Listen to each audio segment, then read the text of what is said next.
Hi hello ನಮಸ್ಕಾರ ವೀಕ್ಷಕರೇ. ಇಂದು ಕಿತ್ತೂರು ಕರ್ನಾಟಕ ಭಾಗದಲ್ಲಿ ಭಾರತ್ ಟೈಮ್ಸ್ ಮೀಡಿಯಾ ನೆಟ್ವರ್ಕಿಂಗ್ ತಂಡದಿಂದ ಭೇಟಿ ಮಾಡಲಾಗಿದೆ. ಭೇಟಿ ಮಾಡಿರ್ತಕ್ಕಂಥ ವಿಶೇಷತೆ, ಭೇಟಿ ಮಾಡಿರ್ತಕ್ಕಂಥ ಮೂಲ ಅಜೆಂಡಾ, ಮುಂಬರ್ತಾ ಇರುವಂಥ ತಾಲೂಕು ಪಂಚಾಯತಿ, ಜಿಲ್ಲಾ ಪಂಚಾಯತಿ ಚುನಾವಣಾ ಪೂರ್ವಭಾವಿ ಗ್ರೌಂಡ್ ರಿಪೋರ್ಟ್ಗಳನ್ನಾಗಿರಲಿ ಮತ್ತು ಅನೇಕ ಕ್ಷೇತ್ರದಲ್ಲಿ ಭಾರತ್ ಟೈಮ್ಸ್ ಮೀಡಿಯಾ ನೆಟ್ವರ್ಕಿಂಗ್ ತಂಡದಿಂದ ಭೇಟಿ ಮಾಡಿ ಅಲ್ಲಿಯ ಮಾಜಿ ಸದಸ್ಯರಾಗಿರ್ತಕ್ಕಂಥವರಾಗಿರಲಿ ಮತ್ತು ಆ ಕ್ಷೇತ್ರದಲ್ಲಿ ಸಮಯ ಸಂದರ್ಭದಲ್ಲಿ ಅಭಿವೃದ್ಧಿಗೆ ಪಾತ್ರ ವಹಿಸಿರ್ತಕ್ಕಂಥವ್ರ ಜೊತೆಯಲ್ಲಿ ಕೂಡ ಭಾರತ್ ಟೈಮ್ಸ್ ಮೀಡಿಯಾ ನೆಟ್ವರ್ಕಿಂಗ್ ತಂಡದಿಂದ ಕಾರ್ ಯಾತ್ರಾ ಅಭಿವೃದ್ಧಿ ಸಂದರ್ಶನ ಕೂಡ ನಡೀತಾ ಇದೆ.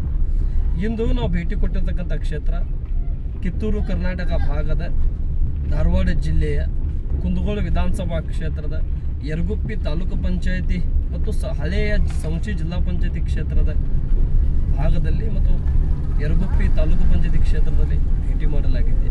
ತಾಲೂಕು ಪಂಚಾಯತಿ ಕ್ಷೇತ್ರದಿಂದ ಕಾಂಗ್ರೆಸ್ಸಿನ ಮಾಜಿ ತಾಲೂಕು ಪಂಚಾಯತಿ ಸದಸ್ಯರಾಗಿರ್ತಕ್ಕಂಥವರು ಮಾನ್ಯ ಶ್ರೀ ವೀರಭದ್ರಪ್ಪ ಫಕ್ಕೀರಪ್ಪ ಕಲಹಾಳ್ ಅವರು ಮತ್ತು ಮುಂಬರ್ತಾ ಇರುವಂಥ ಚುನಾವಣೆಯಲ್ಲಿ ಜಿಲ್ಲಾ ಪಂಚಾಯತಿ ತಾಲೂಕು ಪಂಚಾಯತಿ ಚುನಾವಣೆಯಲ್ಲಿ ನೂತನ ಜಿಲ್ಲಾ ಪಂಚಾಯತಿ ಕ್ಷೇತ್ರ ಆಗಿರ್ತಕ್ಕಂಥ ಯರಗುಪ್ಪಿ ಜಿಲ್ಲಾ ಪಂಚಾಯತಿ ಕ್ಷೇತ್ರದಿಂದ ಕಾಂಗ್ರೆಸ್ ಪಕ್ಷದಿಂದ ಪ್ರಬಲ ಟಿಕೆಟ್ ಸೇವಾ ಆಕಾಂಕ್ಷಿ ಆಗಿರ್ತಕ್ಕಂಥವ್ರು. ಬನ್ನಿ ವೀಕ್ಷಕರೇ, ಅವರು ನಮ್ಮ ಜೊತೆ ಇದ್ದಾರೆ, ಅವ್ರ ಜೊತೆ ಮಾತನಾಡೋಣ. ಈ ಸಂದರ್ಶನ ಜೊತೆಯನ್ನು ಪ್ರಾರಂಭ ಮಾಡಿಕೊಳ್ಳೋಣ. ನಮಸ್ಕಾರ ಸರ್. ನಮಸ್ಕಾರ. ಚೆನ್ನಾಗಿದ್ದೀರಾ? ವೀರಭದ್ರಪ್ಪ ಫಕ್ಕೀರಪ್ಪ ಕಲಹಾಳ್ ಅವರೇ? ಚೆನ್ನಾಗಿದ್ದೀವಿ ಸರ್. ನನ್ನ ಮೊದಲನೇ ಪ್ರಶ್ನೆ, ವಯಸ್ಸೆಷ್ಟು ಸರ್ ನಿಮ್ಗೀಗ? 47ರಿಂದ 48 ಸರ್. 47ರಿಂದ 48 ವರ್ಷ. ಸರಿ, ಓಕೆ. ರಾಜಕೀಯಕ್ಕೆ ಯಾವ ಇಸ್ವಿಯಲ್ಲಿ ಬಂದ್ರಿ ಸರ್ ನೀವು? ನಾವು 2016ರಿಂದ ಬಂದ್ರಿ. ಸರಿ, ಯಾವಾಗ ಯೋಚನೆ ಮಾಡಿದ್ರಿ ತಾಲೂಕು ಪಂಚಾಯತಿ ಜಿಲ್ಲಾ ಪಂಚಾಯತಿ ಚುನಾವಣೆಗೆ ನಾನು ಬರ್ಬೇಕಂತೇಳಿ? ನಾವು 2010-2007ರಿಂದ ನಾವು ಗ್ರಾಮ ಪಂಚಾಯತಿ ಚುನಾವಣೆಗೆ ಫೈಟ್ ಮಾಡ್ತಾ ಇದ್ವಿ ಸರ್. ಆಲ್ಮೋಸ್ಟ್ ನಾವು ಗ್ರಾಮ ಪಂಚಾಯತಿ ಸ್ವಲ್ಪ ಒಟ್ಟಿಂದ ನಮ್ಮ ಸೋಲನ್ನು ನಾವು ಅನುಭವಿಸ್ತಾ ಇದ್ವಿ. 2 ಅಥವಾ 3, 4 ಈ ರೀತಿ ಒಳಗೆ 2-3 ಸಲ ನಾನು ಗ್ರಾಮ ಪಂಚಾಯತ್ ಚುನಾವಣೆಗೆ ಸೋತಿದ್ದು ಉಂಟು. ಆ ಸೋತರೂ ಕೂಡ ನಾನು ಕುಗ್ಲಿಲ್ಲ. ನನ್ನ ಜನರ ಸೇವೆ ಮಾಡಬೇಕು ಅನ್ನುವಂಥ ಹಂಬಲದೊಳಗೆ ನಾನು ನಮ್ಮ ಸದಾಕಾಲ ಮುನ್ನೋಗ್ತಿದ್ದೆ. ಮುಂದೆ 2016 ಚುನಾವಣೆ ತಾಲೂಕು ಪಂಚಾಯತ್ ಚುನಾವಣೆ ಒಳಗೆ ನಾನು ಕಾಂಗ್ರೆಸ್ ಪಕ್ಷದಿಂದ ನಮ್ಮ ಶಿವಳ್ಳಿ ಸಾಹೇಬರು ಗುರುತಿಸಿ ನಮಗೆ ಟಿಕೆಟ್ ಕೊಟ್ಟು ತಾಲೂಕು ಪಂಚಾಯತಿಯಿಂದ ನನ್ನ ಸ್ಪರ್ಧಾಳಾಗಿ ಮಾಡಿ ಜೈಬೇರಿಯಾಗಿ ಆರಿಸ್ಕೊಂಡ್ಬಂದಿದ್ದು. ತಕ್ಕ ಮಟ್ಟಿಗೆ ನಾವು ಜನರ ಸೇವೆ ಮಾಡೀನಿ, ಆದರೂ ತೃಪ್ತಿ ಇಲ್ಲ. ನಾನು ಜನರ ಸಂಪೂರ್ಣವಾದಂಥ ಕೆಲಸ ಮಾಡಲಿಕ್ಕೆ ಆಗಲಿಲ್ಲ ತಾಲೂಕು ಪಂಚಾಯತ್ ಸದಸ್ಯನಾಗಿ ಅನ್ನುವಂಥದ್ದು ಒಂದು ಹೊರಗಿದೆ. ಮತ್ತು ನೋಡೋಣ, ಅವಕಾಶಗಳು ಸಿಕ್ಕಾಗ ಮತ್ತೆ ನೋಡೋಣ ಅನ್ನುವಂಥ ಒಂದು ವಿಚಾರದೊಳಗೆ ನಾವು ಸದಸ್ಯರು. ಸರಿ, ತಾಲೂಕು ಪಂಚಾಯತಿ ಸದಸ್ಯರಾದ ಮೇಲೆ ಯಾವ್ಯಾವ ಕೆಲಸಗಳನ್ನು ಮಾಡ್ತಾ ಬಂದ್ರಿ ಸರ್? ಯಾವ್ಯಾವ ಕೆಲಸದ ಬಗ್ಗೆ ಚುನಾವಣಾ ಪ್ರಚಾರಕ್ಕೆ ಹೋದಾಗ ಭರವಸೆ ಕೊಟ್ಟಿದ್ರಿ? ಈಗ ಅದರಲ್ಲಿ 5 ವರ್ಷದಲ್ಲಿ ಯಾವ್ಯಾವ ಕೆಲಸವನ್ನು ಪೂರೈಕೆ ಮಾಡಿದ್ರಿ? ಆಲ್ಮೋಸ್ಟ್ ನಾವು ಚುನಾವಣೆ ಒಳಗೆ ಹೋದ ಸಂದರ್ಭದೊಳಗೆ ನಾವು ಹಲವಾರು ವಿಚಾರಗಳನ್ನು ನಾವು ಇಟ್ಕೊಂಡಿದ್ವಿ, ನಿಜ. ಆದ್ರೆ ಅದ್ರ ತಕ್ಕ ಹಾಗೆ ನಾವು ಕೆಲಸ ಮಾಡಲಿಕ್ಕೆ ಸ್ವಲ್ಪ ಅನುದಾನ ಕಡಿಮೆ ಇರುವುದರಿಂದ ನಾವು ಏನು ಆಯ್ಕೆ ಮಾಡಿದ್ವಿ. ಈ ಅನುದಾನದೊಳಗೆ ನಾವು 6 ಹಳ್ಳಿಗಳನ್ನು ಸಮಾಧಾನ ಪಡಿಸ್ಬೇಕು ಅಂತಂದ್ರೆ ಒಂದು ವಾರ್ಡಿಗೂ ಆಗದೆ ಇರ್ತಕ್ಕಂಥ ಅನುದಾನ ನಮಗಿರುವುದರಿಂದ ನಾವು ಒಂದು ಆಯ್ಕೆ ಏನು ಮಾಡಿದ್ವಿ, ಪ್ರತಿ ಹಳ್ಳಿಗೂ ಇದ್ದ ಅನುದಾನದೊಳಗೆ ಏನಪ್ಪ ಎಲ್ಲಿ ಬೆಳಕಿನ ವ್ಯವಸ್ಥೆ ಕಡಿಮೆ ಐತಿ ಅಲ್ಲಿ ಒಂದು ಬೆಳಕಿನ ವ್ಯವಸ್ಥೆ ಮಾಡೋಣ. ಆ ಬೆಳಕಿನಿಂದನ ಇವತ್ತು ಇದು ಎಲ್ರಿಗೆ ಒಂದು ಇದು ಆಗ್ತತಿ, ಕಂಡು ಬರ್ತೈತಿ ಅನ್ನೋ ಒಂದು ಕಾರಣದಿಂದ ನಾವು ಸೋಲಾರ್ ದೀಪಗಳನ್ನ, ಆಮೇಲೆ ಹೈಮಾಸ್ ದೀಪಗಳನ್ನ ಇವನ್ನ ಜಾಸ್ತಿ ನಾವು 6 ಹಳ್ಳಿಗಳಿಗೆ ವಿತರಣೆ ಮಾಡಿದ್ವಿ. ಆಮೇಲೆ ಇವು ರೋಡು ಅಥವಾ ಸಮುದಾಯ ಭವನಗಳನ್ನ ಅಥವಾ ದೇವಸ್ಥಾನಗಳನ್ನ ಮಾಡ್ಲಿಕ್ಕೆ ಅಷ್ಟೊಂದು ದುಡ್ಡು ಇರದೇ ಇರೋ ಕಾರಣದಿಂದ ನಾವು ಆಯ್ಕೆ ಮಾಡ್ಕೊಳ್ತಿಲ್ಲ ಅಂತ ನಾ ಹೇಳಕ್ ಇಷ್ಟಪಡ್ತೀನಿ. ಸರಿ ಸರ್, ಅವಾಗ ಆಶ್ರಯ ಮನೆಗಳನ್ನೋದು ಬಂದಿದ್ವಾ ಸರ್? ಆಶ್ರಯ ಮನೆಗಳು ನಾವು ಬಂದು ಕಡಿಮೆ ಸರ್. ಹಿಂದೆ ಎಸ್.ಎಂ. ಕೃಷ್ಣ ಸರ್ಕಾರದೊಳಗ ಸಾಕಷ್ಟು ಆಶ್ರಯ ಯೋಜನೆಗಳು ಬಂದು ಸರ್. ಆದ್ರೆ ಸಿದ್ದರಾಮಯ್ಯನವರು ಅವರ ಇದ್ರೊಳಗ ಬಂದರೂ ಕೂಡ ಗ್ರಾಮ ಪಂಚಾಯತಿಗೆ ಸೀಮಿತವಾಗಿ ಇರೋದ್ರಿಂದ ನಾವು ಏನ್ ಮಾಡ್ಲಿಕ್ಕೆ ಆಗ್ಲಿಲ್ಲ. ಆಗ್ಲಿಲ್ಲ.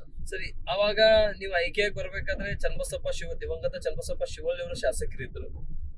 ನಿಮ್ಮ ಅಧಿಕಾರ ಮುಗಿಯಾಗಿ ಬಂದ ಸಂದರ್ಭದಲ್ಲಿ ಕುಸುಮಾವತಿ ಶಿವಳ್ಳಿ ಅವರು ಶಾಸಕರಾದ್ರು. ಹೌದು. ಇಬ್ಬರು ಶಾಸಕರಿಂದ ಅನುದಾನ ಯಾವ ರೀತಿ ಸಿಕ್ತು ಸರ್ ನಿಮಗೆ? ಶಾಸಕರಿಂದ ನಾವು ಪ್ರಯತ್ನ ಪಟ್ಟಿವಿ ಸರ್. ಹ್ಮ್. ನಾವು ಕರೆದುಕೊಂಡು ಅವಾಗ ನಮ್ಮ ಮಾನ್ಯ ಶ್ರೀ HK ಪಾಟೀಲ್ ಸಾಹೇಬರು ಪಂಚಾಯತ್ ರಾಜ್ ಸಚಿವರು ಇದ್ರು, ಹೌದು. ಅವ್ರನ್ನ ಕರೆದುಕೊಂಡು ನಾವು ಹೋದ್ವಿ. ಹ್ಮ್. ಅದು ಏನೋ ನಾವು ಹೋದ್ರು ಸಹಿತ ನಮಗೆ ಆಗ್ಲಿಲ್ಲ. ನಮ್ಗೆ ವಿಶೇಷ ಅನುದಾನ ಒಂದು ಏನಿದೆ ಅಂತಂದ್ರೆ, ನಾವು ಕಾಂಗ್ರೆಸ್ ಪಕ್ಷದಿಂದ ಸದಸ್ಯರಾಗಿ 4 ಜನ ಮಾತ್ರ ನಾವು ಆಯ್ಕೆ ಆಗಿತ್ತು. ಸುಮಾರು ಯಾವ್ಯಾವ ಕ್ಷೇತ್ರದಿಂದ ಆಯ್ಕೆ ಆದ್ರಿ? ಒಂದು ಯರಗುಪ್ಪಿ, ಒಂದು ಬರ್ದ್ವಾಡ, ಆಮೇಲೆ ಒಂದು ದೇವನೂರು ಕ್ಷೇತ್ರ, ಇನ್ನೊಂದು ಸೌಂಶಿ. ಬರ್ದ್ವಾಡ, ಯರಗುಪ್ಪಿ, ದೇವನೂರು, ಸೌಂಶಿ 4 ಕ್ಷೇತ್ರ. ಇದರಿಂದ ತಾವು ಆಯ್ಕೆ ಆದ್ರಿ.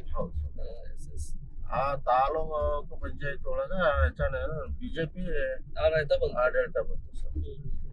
ಯಾಕೆ ಸರ್ ಅವಾಗ ಶಾಸಕರು ಅಷ್ಟೆಲ್ಲಾ ಕೆಲಸ ಮಾಡಿದ್ರು, ಆದ್ರೂ ಕೂಡ ಶಾಸಕರಿಗೆ ಪ್ರತಿಫಲ ಯಾಕೆ ಸಿಗ್ಲಿಲ್ಲ ತಾಲೂಕ್ ಪಂಚಾಯತ್ ಚುನಾವಣೆಯಲ್ಲಿ? ಅದು ಏನೋ ಸರ್ ಕಾರಣ. ಅದು ಅಭ್ಯರ್ಥಿ ಆಯ್ಕೆ ಇರಬಹುದು,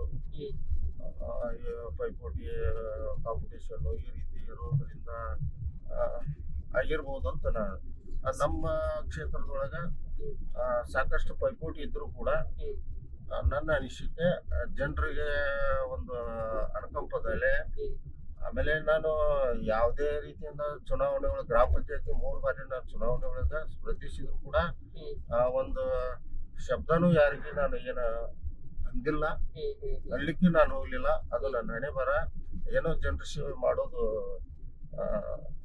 ಇರ್ಲಿಕ್ಕಿಲ್ಲ ಅಂತ ಹೇಳಿ ನಾನು ತಿಳ್ಕೊಂಡು, ಮತ್ತು ನನ್ನ ದಿನನಿತ್ಯದ ಕಾಯಕದ ಜೊತೆಗೆ ನಾನು ರೈತ, ಮೇಲಾಗಿ ನಾನು ರೈತಲ್ಲ, ಯಾವುದೇ ಕಾಂಟ್ರಾಕ್ಟರ್ ಅಲ್ಲ, ಯಾವೇನಲ್ಲ.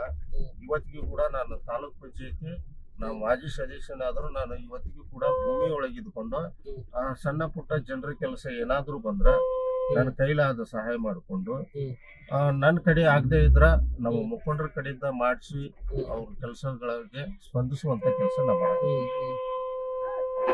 ಇದೇ ನಮ್ಮ ಒಂದು ಗುಣ ಸರ್. ಇದು ನೀವು ಮಾಡ್ಕೊಂಡ್ ಬಂದಿರತಕ್ಕಂತ ರೂಢಿ ಸರ್. ಸರಿ, ಓಕೆ. ಈಗ ಕ್ಷೇತ್ರದಲ್ಲಿ ಜನಸಾಮಾನ್ಯರು ನಿಮ್ ಬಗ್ಗೆ ಒಂದು ವಿಷಯನೂ ಕೂಡ ಹೇಳ್ತಾ ಇದ್ದಾರೆ.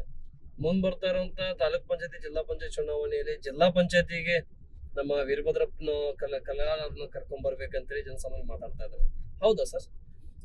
ಸರಿ ಸರ್, ನಮ್ಮ ಅಪೇಕ್ಷೆನೂ ಇದೆ. ಯಾಕೆ ಅಂತಂದ್ರೆ ನಾನು ತಾಲೂಕ್ ಪಂಚಾಯತಿ ಹಿಂದೆ ಚುನಾವಣೆ ಒಳಗ ನಾನು ಜನರಿಗೆ ತಕ್ಕ ಹಾಗೆ ನಾನು ಏನ್ ಕೆಲಸ ಮಾಡ್ಲಿಕ್ಕೆ ಆಗಿಲ್ಲ ಅಂತ ನಂದೇ ಕೊರಗಿದೆ. ಜನರು ಅದು ಯಾವ ರೀತಿ ಹೇಳ್ತಾರೋ ನನ್ಗೆ ಗೊತ್ತಿಲ್ಲ. ಮೇಲಾಗಿ ನಂದೇ ಕೊರಗಿದೆ. ಆ ಕೊರಗಿಗೆ ಏನಾದ್ರೂ ಒಂದು ನ್ಯಾಯ ಕೊಡಿಸ್ಬೇಕು ಅನ್ನುವಂಥದ್ದು ಏನೋ ಜಿಲ್ಲಾ ಪಂಚಾಯತಿ ಒಳಗ ಆಯ್ಕೆ ಆಗಿ ಏನೋ ತಕ್ಕ ಮಟ್ಟಿಗೆ ನಾನು ಜನರಿಗೆ ಸಹಾಯ ಮಾಡ್ಬೇಕು ಅನ್ನುವಂತ ಮನೋಭಾವನೆಯಿಂದ ನಾನು ಸ್ಪರ್ಧೆ ಮಾಡ್ಬೇಕಂತ ಅನ್ನುವಂಥದ್ದು ಭಾವನೆ ಇಟ್ಕೊಂಡೆ. ಸರಿ, ತಾಲೂಕ್ ಪಂಚಾಯತಿ ಮಾಡ್ಬೇಕಂತ ಜಿಲ್ಲಾ ಪಂಚಾಯತಿ ಮಾಡ್ಬೇಕಂತೇಳಿ ನಿಮಗೆ ಯೋಚನೆ. ಜಿಲ್ಲಾ ಪಂಚಾಯತಿಗೆ ತಾವು ಮಾಡೋದೇ ಆದ್ರೆ, ಒಂದ್ ವೇಳೆ ಸ್ಪರ್ಧೆಗೆ ರೆಡಿ ಆದ್ರೆ ಯಾವ್ಯಾವ ಅಭಿವೃದ್ಧಿ ಬಗ್ಗೆ ತಾವು ಕನ್ಸು ಕಟ್ಕೊಂಡ್ರಿ? ಮೊದಲಿಗೆ ಶಿಕ್ಷಣದ ಬಗ್ಗೆ ನಾನು ಮಕ್ಕಳ ಮುಂದಿನ ಭವಿಷ್ಯದ ಶಿಕ್ಷಣದ ಬಗ್ಗೆ ಒತ್ತು ಕೊಡ್ತಾ ಕೆಲ. ಯಾಕಂತಂದ್ರೆ ಶಾಲೆ ಒಳಗೆ ಶಿಕ್ಷಕರಲ್ಲಿ ಇವತ್ತೆಲ್ಲ ರೀತಿಯಿಂದ ಶಿಕ್ಷಕರು ಚೆನ್ನಾಗಿ ಕೆಲಸ ಮಾಡ್ತಾರಪ್ಪ ಅಂತಂದ್ರೆ ಸ್ವಲ್ಪ ಶಾಲೆಗೆ ಜನರಿಂದ ಆಗ್ಲಿ ಏನೋ ಆಗ್ಲಿ ಸ್ವಲ್ಪ ಇದಾಗ್ತದೆ. ಯಾಕಂತಂದ್ರೆ ಅವು ಸ್ವಲ್ಪ ಶಾಲೆಯ ಸುತ್ತಲೂ ಕಾಂಪೌಂಡ್ ಇರೋದಿಲ್ಲ. ಒಳಗಡೆ ಇತರೆ ಜನಾಂಗಗಳು ಬಂದು ಹೊಲಸಾಟ ಇಡಿಸುವಂತ ಕೆಲಸಗಳನ್ನು ಮಾಡ್ತಾರ. ಅಂತವನ್ನ ಗುರುತಿಸಿ ಮತ್ತೆ ಇನ್ನೂ ಇತರೆ ಸಮಸ್ಯೆಗಳನ್ನ ಗುರುತಿಸಿ ಮಾಡುವಂತ ಕೆಲಸ ನಾವು ಮಾಡಬೇಕು ಅಂತ ಮಾಡ್ತೀವಿ. ಸರಿ, ಜಿಲ್ಲಾ ಪಂಚಾಯತಿ ಭಾಗದಲ್ಲಿ ತಾವು ಸ್ಪರ್ಧೆ ಮಾಡೋದೇ ಆದ್ರೆ ಕಾಂಗ್ರೆಸ್ನಿಂದ ಮಾಡ್ಬೇಕಂತ ಅನ್ಕೊಂಡ್ರಿ. ಸರಿ, ಓಕೆ. ಯರಗುಪ್ಪಿ ಕ್ಷೇತ್ರದಲ್ಲಿ ಕಾಂಗ್ರೆಸ್ನಿಂದ ಬಹಳಷ್ಟು ಜನ ಟಿಕೆಟ್ ಆಕಾಂಕ್ಷಿ ಆಗಿರ್ತಾರೆ. ಚುನಾವಣೆ ಅಂದ್ರೆ ಸಹಜ. ಸರಿ, ನಿಮ್ಮನ್ನೇ ಹೈಕಮಾಂಡ್ ಆಯ್ತು ಮತ್ತೆ ನಿಮ್ಮ ತಾಲೂಕಿನ ನಾಯಕರಾಯ್ತು, ನಿಮ್ಮನ್ನೇ ಗುರುತಿಸಿ ಟಿಕೆಟ್ ಕೊಡೋದಾದ್ರೆ ಯಾಕೆ ಕೊಡ್ಬೇಕು? ಈಗ ನಮ್ಮ ನಮ್ಮ ಮೇಲಿರ್ತಕ್ಕಂಥ ನಮ್ಮ ಮುಖಂಡರು ನಮ್ಮನ್ನೇ ಯಾಕೆ ಗುರುತಿಸ್ಬೇಕು ಅನ್ನುವಂತ ಒಂದು ವಿಚಾರ ಬಂದಾಗ ನಾವು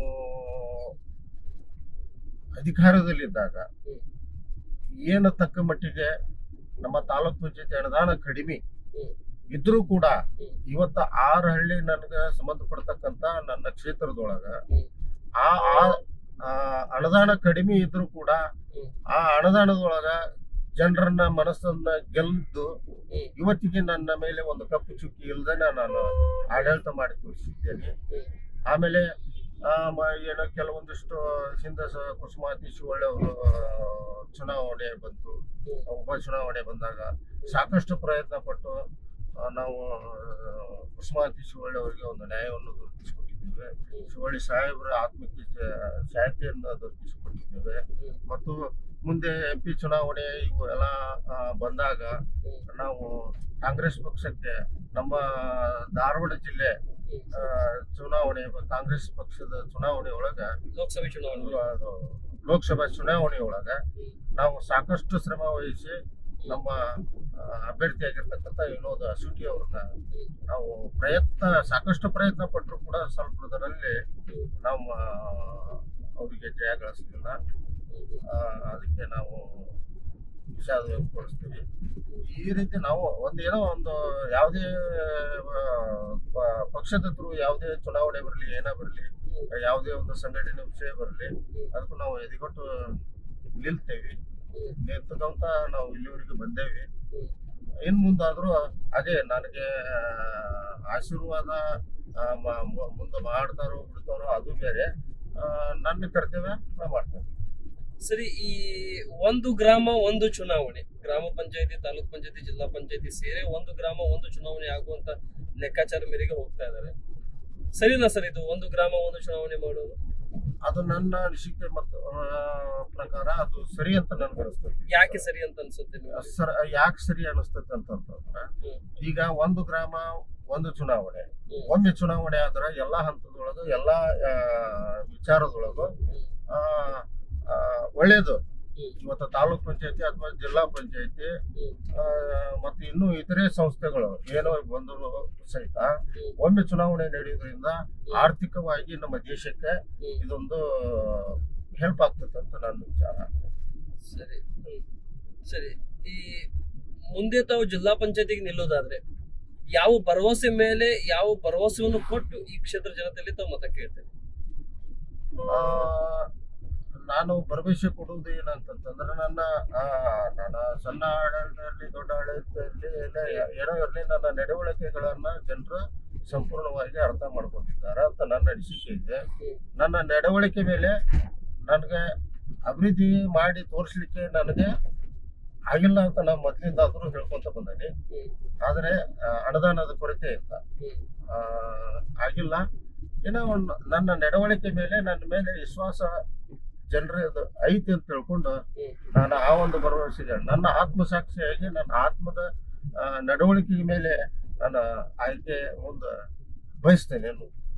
ಸರಿ ಸರ್, ಥ್ಯಾಂಕ್ ಯು. ಕೊನೆಯದಾಗಿ ಭಾರತ್ ಟೈಮ್ಸ್ ಮೀಡಿಯಾ ಮತ್ತೆ ಭಾರತ್ ಟೈಮ್ಸ್ ಮೀಡಿಯಾ ನೆಟ್ವರ್ಕಿಂಗ್ ತಂಡದ ಮುಖಾಂತರ ನಿಮ್ಮ ಯರಗುಪ್ಪಿ ಜಿಲ್ಲಾ ಪಂಚಾಯತಿ ಪ್ರಬಲ ಟಿಕೆಟ್ ಆಕಾಂಕ್ಷಿಯಾಗಿ ಮತ್ತು ಹೈಕಮಾಂಡಿಗೆ ಮತ್ತು ಕ್ಷೇತ್ರ ಜನತೆಗೆ ಏನು ಹೇಳಕ್ಕೆ ಇಷ್ಟಪಡ್ತೀನಿ ಸರ್? ಹೇಳಿ ಸರ್. ನಮಸ್ಕಾರ. ಯರಗುಪ್ಪಿ ಜಿಲ್ಲಾ ಪಂಚಾಯತ್ ಮತಕ್ಷೇತ್ರದ ಆಕಾಂಕ್ಷಿಯಾಗಿ ನಾನು ಇದ್ದು ಯರಗುಪ್ಪಿ ಗ್ರಾಮದ ಜನತೆ ಯರಗುಪ್ಪಿ ಜಿಲ್ಲಾ ಪಂಚಾಯತಿ ವ್ಯಾಪ್ತಿಗೆ ಬರ್ತಕ್ಕಂಥ ನನ್ನ ಮತದಾರ ಬಾಂಧವರೇ, ತಮ್ಮಲ್ಲಿ ಕೈ ಮುಗಿದು ನಾನು ಈ ಜಿಲ್ಲಾ ಪಂಚಾಯತಿ ಆಕಾಂಕ್ಷಿಯಾಗಿದ್ದೇನೆ.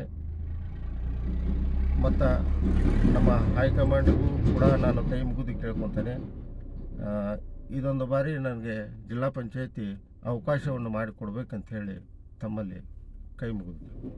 ಥ್ಯಾಂಕ್ ಯು, ತುಂಬ ಧನ್ಯವಾದ. ವೀರಭದ್ರಪ್ಪ ಪಕ್ಕೀರಪ್ಪ ಕಲ್ಲಹಾಳ್ ಅವರೇ, ಮುಂದಿನ ಜಿಲ್ಲಾ ಪಂಚಾಯತಿ ಕ್ಷೇತ್ರದ ಪ್ರಬಲ ಟಿಕೆಟ್ ಸೇವಾ ಆಕಾಂಕ್ಷಿಯಾಗಿ ಮತ್ತು ಹೈಕಮಾಂಡಿಗೆ ಕ್ಷೇತ್ರ ಜನತೆಗೆ ನಾನು ಏನಿದ್ದೇನೆ, ಸುಮಾರು ತಾವು 20-30 ವರ್ಷದಿಂದ ನಾನು ನೋಡ್ಕೊತ ಬಂದಿರಿ. ಹೈಕಮಾಂಡು ಕೂಡ ನನಗೆ ಹತ್ತತ್ರ 20 ವರ್ಷದಿಂದ ನೋಡ್ಕೊಂಡು ಬರ್ತಾ ಇದ್ದೀರಿ. ತಾಲೂಕ್ ಪಂಚಾಯತಿಗೆ ಒಂದು ಅವಕಾಶ ಮಾಡಿಕೊಟ್ರಿ, ಆದರೆ ನನಗೆ ತೃಪ್ತಿ ಆಗಿಲ್ಲ ಅಭಿವೃದ್ಧಿ ಮಾಡುವ ವಿಷಯದಲ್ಲಿ. ಜಿಲ್ಲಾ ಪಂಚಾಯತಿಗೆ ಒಂದು ಅವಕಾಶ ಮಾಡಿಕೊಟ್ರೆ ಇನ್ನಷ್ಟು ತೃಪ್ತಿದಾಯಕವಾಗಿ ಕೆಲಸ ಮಾಡಿ ಮುಂದಿನ ಚುನಾವಣೆಯಲ್ಲಿ ನಮ್ಮ ಕಾಂಗ್ರೆಸ್ ಪಕ್ಷ ಈ ಕ್ಷೇತ್ರದಿಂದ ಬಲಿಷ್ಠವಾಗಬೇಕು. MP ಯಲ್ಲಿ ಕೂಡ ನಮ್ಮ ಸಂಸದರನ್ನು ನಾವು ಗೆಲ್ಲಿಸ್ಕೊಂಡು ಬರಬೇಕಂತೇಳಿ ನೀವೇನು ಆಸೆ ಪಡ್ತಾ ಇದ್ರಿ, ಆ ಆಸೆಗೆ ಹೈಕಮಾಂಡ್ ಕೂಡ ನಿಮಗೆ ಅವಕಾಶ ಮಾಡಿ ಕೊಡಲಿ ಅಂತ ಹೇಳ್ತಾ, ಕ್ಷೇತ್ರ ಜನರ ಆಶೀರ್ವಾದ ನಿಮಗೆ ಸಿಗಲಿ ಅಂತ ಹೇಳ್ತಾ ಸಂದರ್ಶನ ಮುಗಿಸ್ತದೆ. ನಮಸ್ತೆ, ಜೈ ಹಿಂದ್ ಸರ್. Thank you.